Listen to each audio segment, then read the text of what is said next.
ಮಚ್ಚಿ ಮಸಾಲ. ಎಂತ ಅಡಿಗೆಯ ರುಚಿಯಾಗೋ ರಹಸ್ಯವು 20 ರೂಪಾಯಿ. ಮೈಸೂರಿನಲ್ಲೂ ತೀವ್ರಗೊಂಡ ಕಾವೇರಿ ಕಿಚ್ಚು. ಮೈಸೂರಿನಲ್ಲಿ ರಸ್ತೆಯನ್ನ ತಡೆದು ರೈತರ ಪ್ರತಿಭಟನೆ ಜೋರಾಗಿದೆ. ಮೈಸೂರು ಕಾರ್ಪೊರೇಷನ್ ಮುಂಭಾಗ ಪ್ರತಿಭಟನೆ.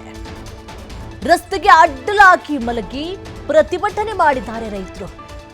ರಾಜ್ಯ ಕಬ್ಬು ಬೆಳೆಗಾರರ ಸಂಘದಿಂದ ಪ್ರತಿಭಟನೆ ಆಗಿದೆ. ಎಲ್ಲ ಜಿಲ್ಲೆಗಳಲ್ಲೂ ಎಲ್ಲ ಭಾಗಗಳು ಪ್ರತಿಭಟನೆಯ ಕಿಚ್ಚು ಜೋರಾಗಿದೆ. ಮೈಸೂರು ಕಾರ್ಪೊರೇಷನ್ ಮುಂಭಾಗ ಪ್ರತಿಭಟನೆಯನ್ನ ಮಾಡಿದ್ದಾರೆ. ಅದು ಹೆಂಗೆ ನೀರು ಕೊಡ್ತೀರಾ ನಾವು ನೋಡ್ತೇವೆ, ರೈತರನ್ನ ವಿರೋಧಿಸಿ ನೀವು ಏನನ್ನು ಮಾಡೋದಕ್ಕೆ ಸಾಧ್ಯ ಇಲ್ಲ ಅಂತ ಹೇಳಿ ರಸ್ತೆಗೆ ಅಡ್ಡಲಾಗಿ ಮಲಗಿ ಪ್ರತಿಭಟನೆಯನ್ನ ಮಾಡಿದ್ದಾರೆ. ಕಾರ್ಪೊರೇಷನ್ ಮುಂಭಾಗ ಪ್ರತಿಭಟನೆ ಆಗಿದೆ. ರಸ್ತೆಗೆ ಅಡ್ಡಲಾಗಿ ಮಲಗಿ ಪ್ರತಿಭಟನೆ ಮಾಡಿದ್ದಾರೆ ರೈತರು. ರಾಜ್ಯ ಕಬ್ಬು ಬೆಳೆಗಾರರ ಸಂಘದಿಂದ ಪ್ರತಿಭಟನೆ ಆಗಿದೆ.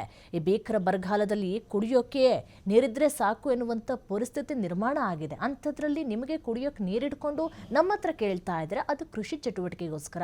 ನಮ್ಮಲ್ಲಿ ಕುಡಿಯೋಕ್ಕೂ ಇಲ್ಲ, ಕೃಷಿಗೂ ಇಲ್ಲ, ಮತ್ತೊಂದಕ್ಕೂ ಇಲ್ಲ. ನಾವು ಹೆಂಗೆ ಬದುಕಬೇಕು, ಏನು ನೀತಿ ನಿಮ್ಮದು, ಏನು ಕಾನೂನು ನಿಮ್ಮದು ಅಂಥೇಳಿ ಪ್ರತಿಭಟನೆ ಮಾಡಿದ್ದಾರೆ. CWRC ಕರ್ನಾಟಕದ ಎಲ್ಲ ಕಥೆಯನ್ನ ಕೇಳುತ್ತೆ. ಕರ್ನಾಟಕದ ಸಮಸ್ಯೆ ಬಗ್ಗೆ ಗೊತ್ತಿದೆ. ಆದರೂ ಸಹ ಪ್ರತಿ ಬಾರಿ ನೀರು ಕೊಡಿ ಅಂಥೇಳಿ ತಮಿಳುನಾಡಿಗೆ ಹೇಳುತ್ತೆ. ಇದು ಎಷ್ಟು ಮಟ್ಟಿಗೆ ಸರಿ ಅಂಥೇಳಿ ಪ್ರತಿಭಟನೆ ಮಾಡಿದ್ದಾರೆ.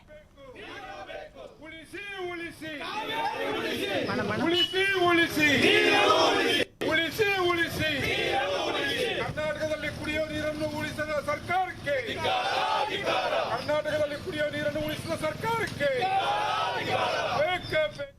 ಕದ್ದು ಮುಚ್ಚಿ ನೀರು ಬಿಟ್ಕೊಡ್ತಾರ DK ಕುಮಾರಸ್ವಾಮಿ ಅವರು. ಅಲ್ಲೇ ಬಂದು ತಮಿಳುನಾಡು ಸರ್ಕಾರ ಮಾತು ಕೇಳ್ಕೊಂಡು ಇವ್ರು ನೀರು ಬಿಟ್ರೆ ಮುಂದಿನ ಉಗ್ರ ಹೋರಾಟಕ್ಕೆ ನಾವು ಸಿದ್ಧರಾಗಿದ್ದೀವಿ. ನಮ್ಮ ಚಾಮರಾಜನಗರದಿಂದ ಮತ್ತು ಮೈಸೂರು ಭಾಗದವರು, ಮಂಡ್ಯ ಜಿಲ್ಲೆಯವರು ಅತಿ ಹೆಚ್ಚು ರೈತರು ನಮ್ಮ ಇಲ್ಲಿ ಬಂದು ರಸ್ತೆ ತಡೆ ಮಾಡಿ ನಾವು ನೀರು ಬಿಡಲ್ಲ, ರಕ್ತ ಕೊಟ್ಟರು ನೀರು ಬಿಡಲ್ಲ ಅಂತ ಒತ್ತಾಯ ಮಾಡ್ತಾ ಇದ್ದೀವಿ. ನಾವು ರಕ್ತ ಕೊಟ್ಟರು ನೀರು ಕೊಡೋದಿಲ್ಲ. ರಾತ್ರಿ ಕದ್ದು ಸರ್ ನಮಗೆ ನೀರು ಬೇಕು, ನಮ್ಮ ಜೀವ ಹೋದ್ರು ನಾವು ಹೇಳಲ್ಲ. ನಮಗೆ ನೀರು ಬೇಕು. ನಮ್ಮ ನೀರು ತಮಿಳುನಾಡು ಬಿಡಕ್ಕೆ ಇವ್ರು ಯಾರು? ಕೋರ್ಟ್ ಆದೇಶ ಇದೆ. ಇವತ್ತು ಬರ ಇದೆ, ದನ ಕರುಗಳ ನೀರಿಲ್ಲ, ಎಲ್ಲ ಸಾಯ್ತಾ ಇದ್ದೇವೆ. ಜನಕ್ಕೆ ನೀರಿಲ್ಲ, ಜನ ಅಲ್ಲಿ ಇಲ್ಲಿ ಇದು ಮಾಡ್ತಾ ಇದ್ದಾರೆ. ನೀರು ಬೇಕು, ನಮಗೆ ಕುಡಿಯೋ ನೀರು ಕೊಡಬೇಕು. ನಮಗೆ ಕೊಂಡಿಲ್ಲ ಅಂದರೆ ನಾಳೆ ದಿನ ನಾವು ಇದು ಉಗ್ರ ಹೋರಾಟ ಮಾಡ್ತಾ ಇದ್ದೀವಿ. ಯಾಕೆಂದರೆ ನಮ್ಮ ದನ ಕರುಗೆ ನೀರಿಲ್ಲ, ಕೆರೆಗೆ ನೀರಿಲ್ಲ, ಕೆರೆ ಕಟ್ಟೆದಾರಿಲ್ಲ. ಈ ಥರ ಇದ್ರೆ ತಮಿಳುನಾಡಿಗೆ ನೀರು ಯಾಕೆ ಬಿಡ್ಬೇಕು? ನಾವು ಆದೇಶ ಹಿಂಪಡಿಬೇಕು. ಅವರು ಆಧಾರ ಮಾಡಲಿಲ್ಲ ಅಂದರೆ ನಾವು ಉಗ್ರ ಹೋರಾಟ ಮಾಡೋದಕ್ಕೆ ನಾವು ರೆಡಿಯಾಗಿದ್ದೀವಿ. ಮಾಹಿತಿ ಕೊಡ್ತಾರೆ ನಮ್ಮ ಪ್ರತಿನಿಧಿ ಪುನೀತ್. ನೋಡಿ, ಎಲ್ಲ ಭಾಗಗಳಲ್ಲೂ ಎಲ್ಲ ಜಿಲ್ಲೆಗಳಲ್ಲೂ ಸಹ ರೈತರು ಪ್ರತಿಭಟನೆಯನ್ನ ಮಾಡ್ತಾ ಇದ್ದಾರೆ. ಅದೇ ರೀತಿ ಮೈಸೂರಿನಲ್ಲೂ ಸಹ ಪ್ರತಿಭಟನೆಯನ್ನ ಮಾಡಿದ್ದಾರೆ. ಪ್ರತಿಭಟನೆ ಕಿಚ್ಚು ಬಹಳ ಜೋರಾಗಿನೇ ಇದೆ. ಯಾವ ರೀತಿಯ ಪ್ರತಿಭಟನೆಯನ್ನ ಮಾಡ್ತಾ ಇದ್ರೆ ಮುಂದಿನ ಕ್ರಮವನ್ನ ಏನ್ ತೆಗೆದುಕೊಳ್ಬೇಕು ಅಂತ ಹೇಳಿ ನಿರ್ಧಾರವನ್ನು ಮಾಡಿದ್ದಾರೆ ಅಂತ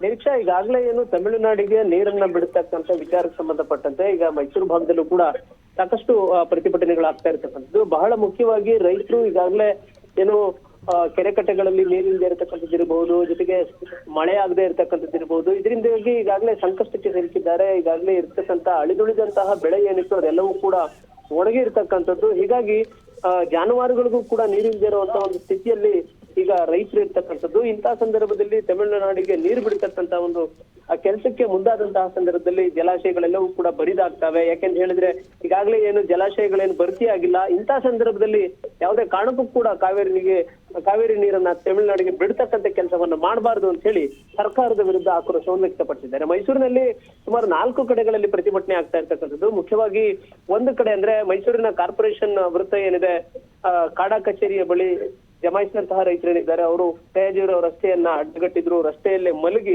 ತಮ್ಮ ಆಕ್ರೋಶವನ್ನ ವ್ಯಕ್ತಪಡಿಸಿದಂಥದ್ದು ಇದು ಒಂದು ಕಡೆ. ಆದ್ರೆ ಮತ್ತೊಂದು ಕಡೆ ಖಾಲಿ ಕೊಡಗಳನ್ನ ಹಿಡಿದು ಸರ್ಕಾರದ ವಿರುದ್ಧ ಆಕ್ರೋಶವನ್ನು ವ್ಯಕ್ತಪಡಿಸಿದಂತಹ ಊಟಿ ರಸ್ತೆಯನ್ನ ತಡೆದು ಪ್ರತಿಭಟನೆ ಮಾಡಿದಂಥದ್ದು ಒಂದು ಕಡೆ ಆಯ್ತು. ಮತ್ತೊಂದು ಕಡೆ ಕೋರ್ಟ್ ನ ಮುಂಭಾಗ ಗಾಂಧಿ ಪ್ರತಿಮೆ ಬಳಿಯೂ ಕೂಡ ಸರ್ಕಾರದ ವಿರುದ್ಧ, ತಮಿಳುನಾಡು ಸರ್ಕಾರದ ವಿರುದ್ಧ ಆಕ್ರೋಶವನ್ನು ವ್ಯಕ್ತಪಡಿಸಿದಂಥದ್ದು, ಪ್ರತಿಭಟಿಸುವಂತ ಒಂದು ಕೆಲಸವನ್ನು ಮಾಡಿದ್ರು. ಮತ್ತೊಂದು ಕಡೆ ಹಳೆ ಜಿಲ್ಲಾಧಿಕಾರಿ ಕಚೇರಿ ಬಳಿಯೂ ಕೂಡ ಕನ್ನಡ ಪರ ಹೋರಾಟಗಾರರು ಯಾವುದೇ ಕಾರಣಕ್ಕೂ ಕೂಡ ಸರ್ಕಾರ ತಮಿಳುನಾಡಿಗೆ ನೀರು ಹರಿಸ್ತಕ್ಕಂಥ ಕೆಲಸವನ್ನ ಮಾಡಬಾರದು. ಯಾಕೆಂತ ಹೇಳಿದ್ರೆ ಮುಖ್ಯಮಂತ್ರಿಗಳು ನಾನು ಬಂಗಾರಪ್ಪನವರ ಶಿಷ್ಯ ಅಂತ ಹೇಳ್ತಾರೆ.